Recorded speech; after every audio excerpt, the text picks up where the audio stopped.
Hey guys, it's Todd from Like Minded Lunatics, bringing you, it's another drink, play, swear. Hey, it's all we do around here. I mean, besides like going over with our friends what our favorite stuff is in the entire world, it's all we've ever cared to do around here. Welcome back to the channel. Welcome back to Drink, Play, Swear, and welcome back to Like Minded Lunatics. No, you already know what I'm going to say. Like Minded Lunatics is not just me. It's also my buddy, Mark Gifford, writing partner doing the Friday night videos. Bang! You can check that out up there.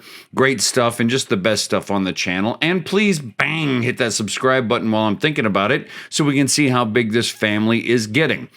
LML, or Like Minded Lunatics, is not just on YouTube. That's right, we also have a TV show. Now, if you live in the Austin market, Austin Music TV, you can see it on channel 16 every Friday night at 10 p.m. Central. But if you're not in the market or not willing to search how to figure out how to watch that streaming, I do want to encourage you to check out Patreon.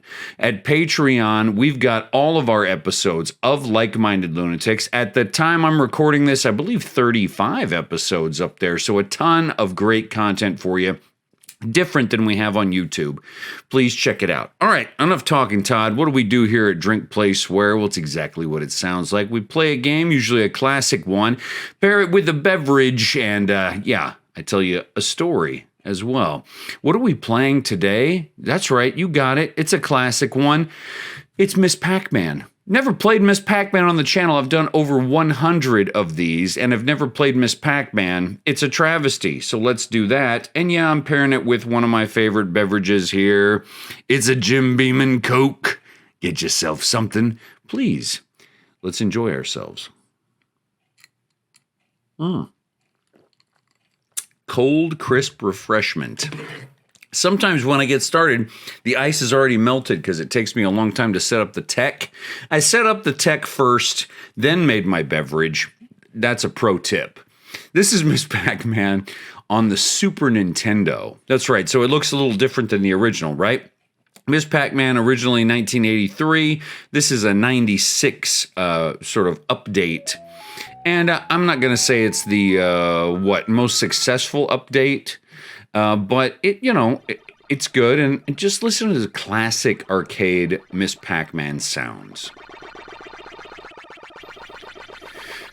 The reason why I chose this game today is because Miss Pac-Man is my favorite game of all time. And I love a lot of games, you know me. But this is my favorite, and it's my favorite because it's one of the first games I ever remember playing. I've told stories on the channel before about hanging out at the gas station and playing Miss Pac-Man and learning how to use a joystick and manipulate the buttons. And it was Miss Pac-Man that helped me do that. That and Galaga, right? But Miss Pac-Man will always have a special place in my heart. No big deal, just beat the first level, casually telling you a story. But today I thought I could use my love for Pac-Man, for Miss Pac-Man that is. I don't care for the guy. The guy is boring to me. Miss Pac-Man has a bow in her hair. But I wanted to talk about just favorite stuff, right? Miss Pac-Man is my favorite video game of all time. I thought today I would just rattle off a few of my favorite things. Favorite things in multiple areas, multiple genres of things. Watch out, Todd. Here they come. And, I don't ask for it often. I don't ask for comments on YouTube very often, but if folks do have opinions about this, and they're kind, okay, I would love to hear where we align and where we don't align in terms of these things. So please feel free to chime in. I did not beat that. You see that? 1 dot. We're going. I died 1 dot left. All right. So let me get into the story here. And we are going to let Miss Pac-Man chill. Hey, chill, Miss Pac-Man. Let's see what she wants to do.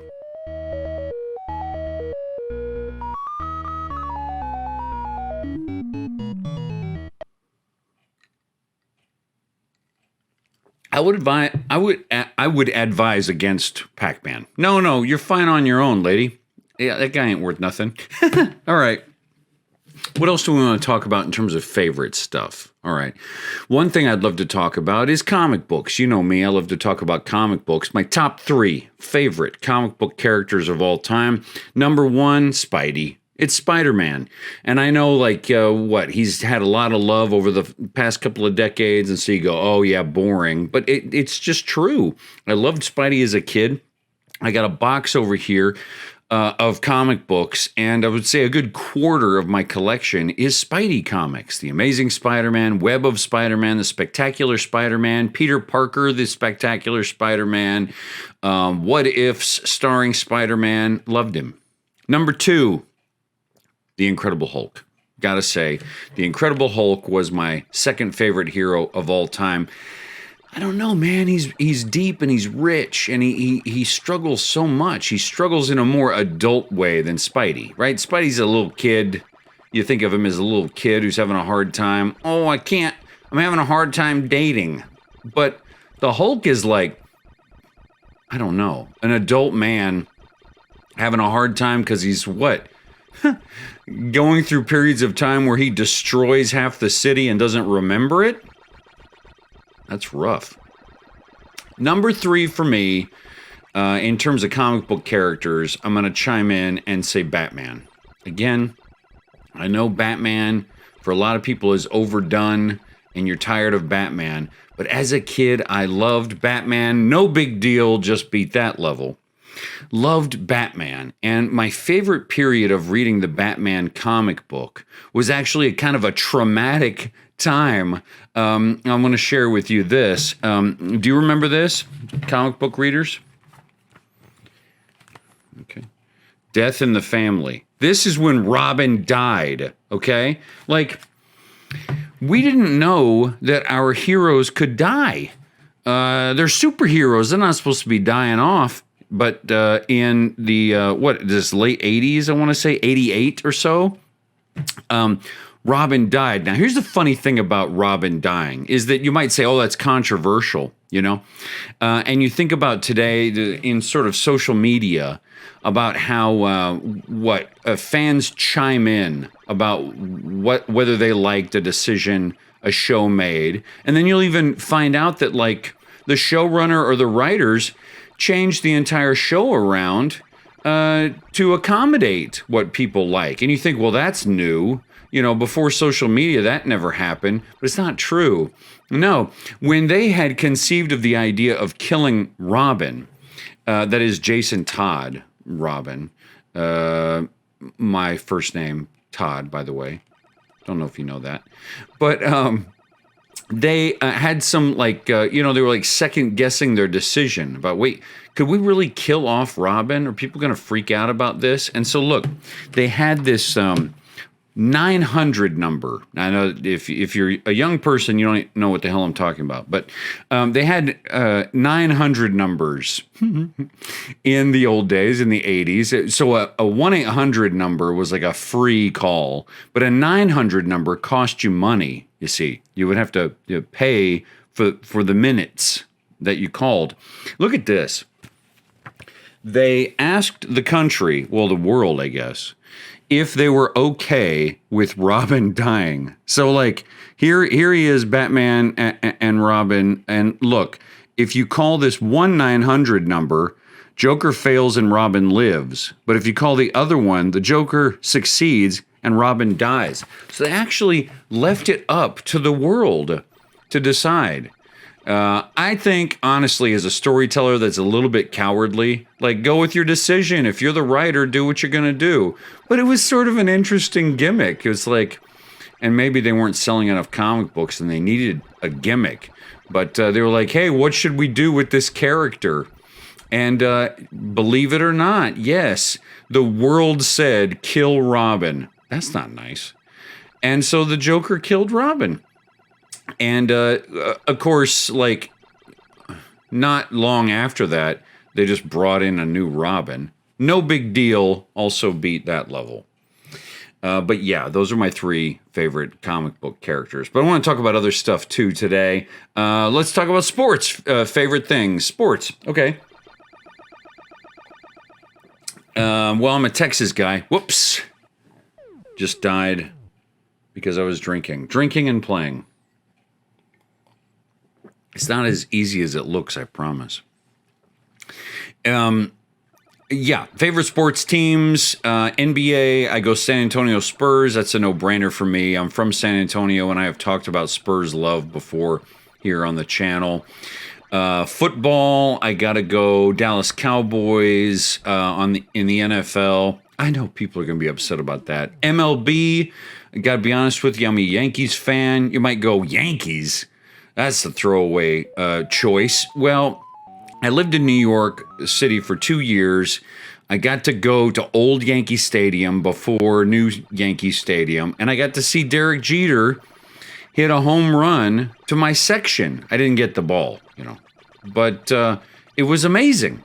It sticks with you, and that's a franchise that sticks with you. So, yeah, Yankees fan, have to admit, sorry, I'm not sorry. All right, what else? Sports is very polarizing, so I'll go away from that if it bothers you. Let's talk music. Favorite genre? It's got to be heavy metal for me. Favorite metal band? It's Metallica. Yeah! And you know what?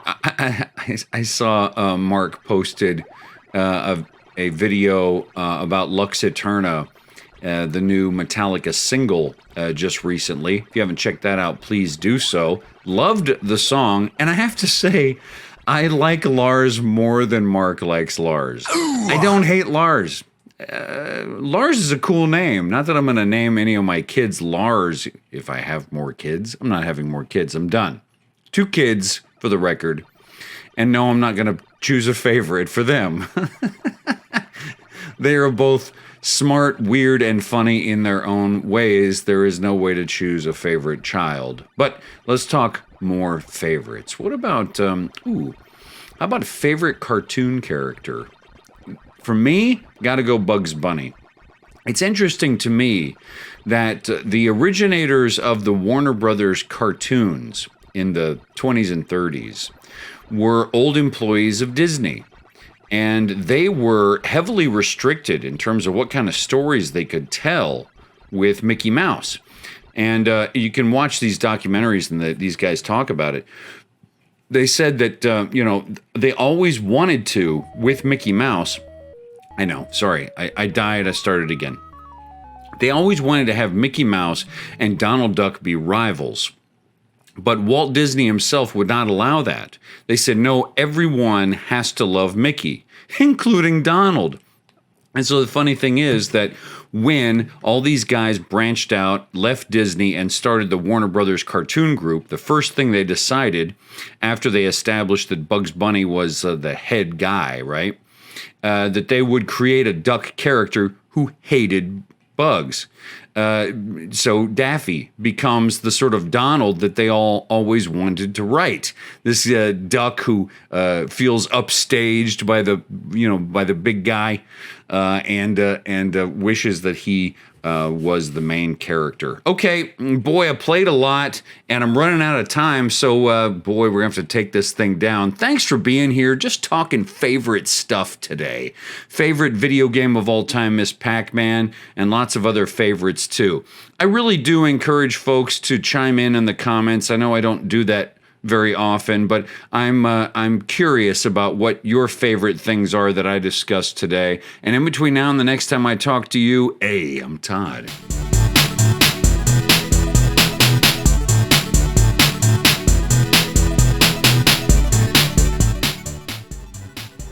See ya.